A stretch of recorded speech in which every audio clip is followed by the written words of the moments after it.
Assalamualaikum warahmatullahi wabarakatuh. Saya Minora akan mempresentasikan resum pemrograman Big Data mulai dari pertemuan 1 hingga pertemuan 7. Baik, langsung saja. Yang pertama, pengenalan dan eksplorasi gambar, di mana data gambar ini adalah informasi visual yang terbentuk dari kumpulan piksel dengan intensitas warna tertentu. Komponen utama data gambar ada piksel, yaitu unit terkecil penyusun gambar, lalu ada warna, resolusi, serta format file seperti JPEG, PNG, dan lain-lain. Selanjutnya jenis data gambar ada dua. Yang pertama itu raster, yaitu berbasis piksel, terlihat kotak-kotak saat diperbesar. Contohnya adalah foto. Yang kedua vektor, berbasis garis atau kurva, sehingga tidak pecah saat diperbesar. Contohnya adalah ilustrasi. Perbedaan dua jenis data tersebut dapat dilihat pada gambar di bawah ini. Selanjutnya adalah eksplorasi data gambar. Yang pertama, visualisasi gambar untuk cek kualitas, variasi kelas, dan label. Lalu ada ukuran gambar untuk melihat distribusi dimensi seperti gambar ini. Lalu histogram piksel untuk menilai terang gelap dan kebutuhan normalisasi seperti gambar di bawah ini. Selanjutnya adalah ada korelasi channel warna seperti gambar ini.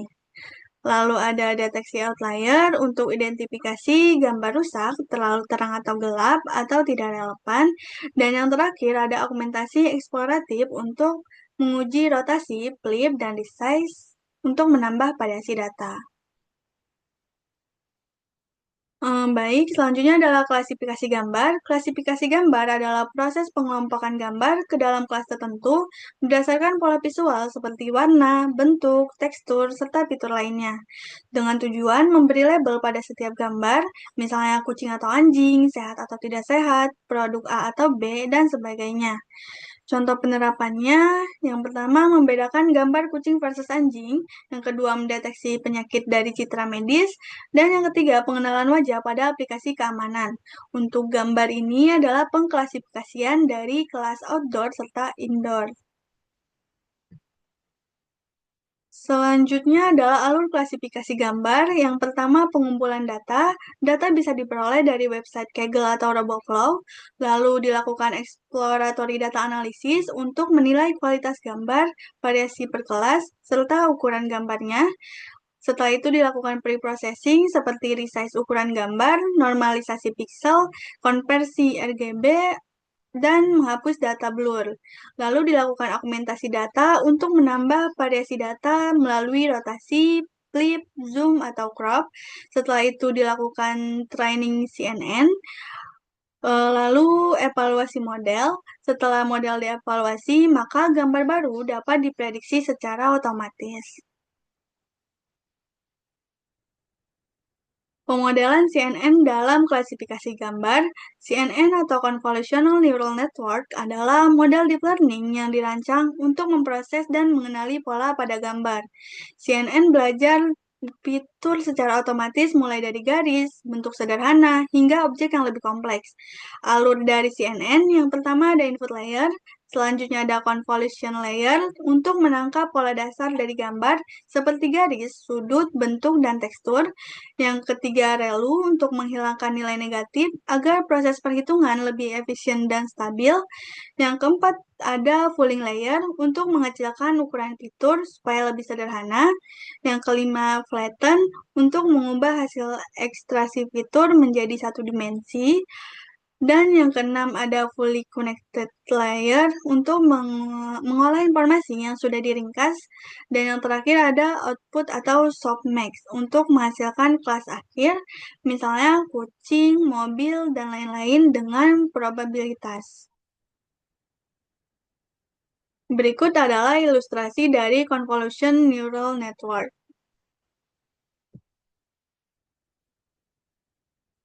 Selanjutnya, anonet atau pelabelan gambar. Anonet adalah proses memberi label pada objek di dalam gambar sebelum model tersebut dilatih, dengan tujuan menandai objek yang ingin dikenali, menyiapkan data training untuk deteksi objek, serta membantu model belajar bagian mana yang penting. Bentuk model ada bounding box seperti ini, lalu ada polygon atau bentuk bebas seperti ini, dan yang terakhir ada segmentasi. Contoh tools untuk melakukan annotate ada label me serta RoboFlow. Hmm. Selanjutnya adalah deteksi objek. Deteksi objek adalah proses untuk mencari dan mengenali objek di dalam gambar. Jadi bukan hanya menebak kelas, tapi juga menunjukkan di mana objek tersebut berada. Dengan tujuan mengetahui objek apa yang ada di dalam gambar, serta menentukan di mana posisi objek tersebut berada. Contoh penerapannya, deteksi kendaraan di jalan, pengenalan wajah, deteksi barang di gudang, serta analisis gambar medis. Cara kerja dari deteksi objek, yang pertama itu kita menganotasikan gambar terlebih dahulu dengan memberi bounding box dan label. Selanjutnya training model, lalu dilakukan input gambar baru, dan yang terakhir prediksi hasil dengan menampilkan output yaitu lokasi objek yang sudah di bounding box, lalu nama atau kelas objek, serta nilai confidence sebagai tingkat keyakinan prediksi. Berikut adalah ilustrasinya. Jadi pada gambar awal dianonetkan dengan label SpongeBob, lalu dilakukan objek deteksi menggunakan gambar baru sehingga model dapat mendeteksi objek pada gambar baru sesuai dengan label yang telah dianonetkan sebelumnya. Dapat dilihat pada gambar baru tersebut ada gambar SpongeBob-nya, maka model sudah tahu bahwa gambar itu adalah SpongeBob dengan melakukan deteksi objek. Selanjutnya, pengembangan dashboard interaktif menggunakan Streamlit. Streamlit adalah alat untuk membuat tampilan web sederhana menggunakan Python.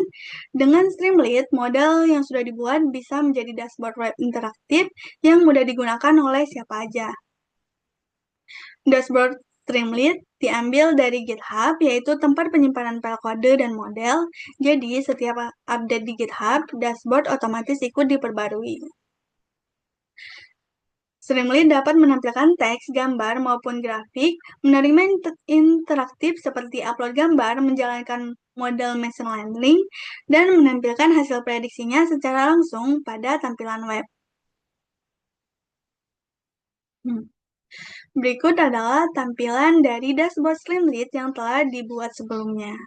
Dapat dilihat pada Streamlit yang dibuat ini ada pilihan deteksi objek dan klasifikasi gambar, maka pilihan apa yang dipilih akan menghasilkan hasil deteksinya masing-masing. Seperti jika mau dimasukkan gambar untuk deteksi objek, maka akan muncul hasil dari deteksi objek.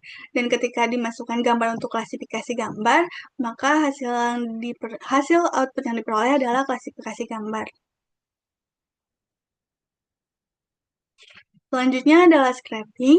Scraping adalah proses mengambil data dari website atau aplikasi secara otomatis, terutama ketika data tidak bisa diunduh secara langsung. Biasanya digunakan untuk mengumpulkan teks seperti pesan, komentar, ulasan, atau artikel. Contoh dari scraping pada ulasan aplikasi lain. Jadi, scraping dilakukan untuk mengambil ulasan pengguna pada aplikasi lain secara otomatis, seperti komentar, rating, atau feedback pengguna. Ulasan hasil scraping kemudian dibersihkan dan disimpan sebagai dataset, lalu digunakan untuk analisis, misalnya analisis sentimen atau penilaian kualitas layanan. Berikut adalah hasil scraping dari ulasan aplikasi lain.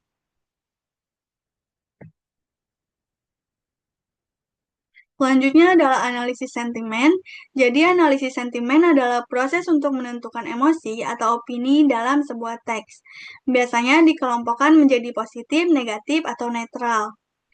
Teknik ini digunakan untuk memahami pendapat pengguna terhadap produk, layanan, atau suatu topik. Contohnya itu ulasan lain bisa menunjukkan apakah pengguna tersebut senang, kecewa, atau biasa saja.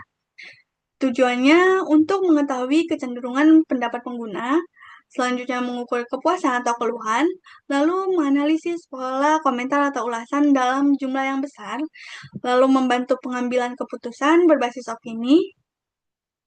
Tahapan utama dalam analisis sentimen, yang pertama itu pengumpulan data teks, yang kedua pembersihan teks, yang ketiga ekstraksi fitur, yang keempat pemodelan bisa menggunakan naive Bayes, logistic regression, atau model lainnya, dan yang terakhir prediksi sentimen yang seperti positif atau negatif atau netral.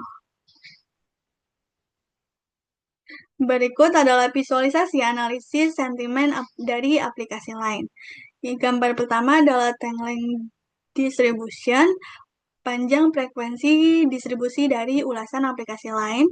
Lalu ada 20 kata yang paling sering muncul pada ulasan aplikasi lain. Di sini gambar ketiga ada word cloud, dan gambar terakhir atau gambar keempat ada distribusi klasifikasi aplikasi lain. Dapat dilihat bahwa ulasan positif aplikasi lain terdapat 505.000, sementara ulasan netralnya terdapat 81.000, dan ulasan negatif untuk aplikasi lain sebanyak 143.000.